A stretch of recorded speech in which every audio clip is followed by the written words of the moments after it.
So kaya ako ito kinuha dahil natutuwa ako sa payo. May 50 million contract na walang ginawa na trabaho dito.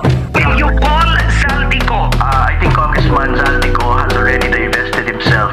Senator Bongo denies allegations. Habang lubog sa baha ang marami, lumulutang ang karangyaan ng kaanak ng mga kontraktor at ilang kongresista. Walang po ang ambulan sa gabinete na ito! Naglalaruan lang nila tayo. Paano ang ating mga negosyo?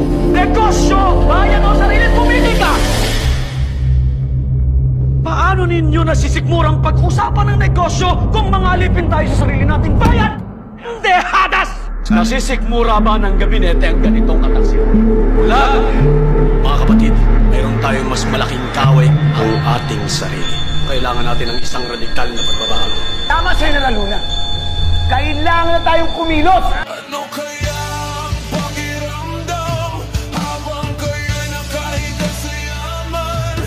Kami nagsisiksikan, kami nilulunod sa baha ng inyong kasalanan. Hindi pala baha ang magpapalubog sa ating bayan.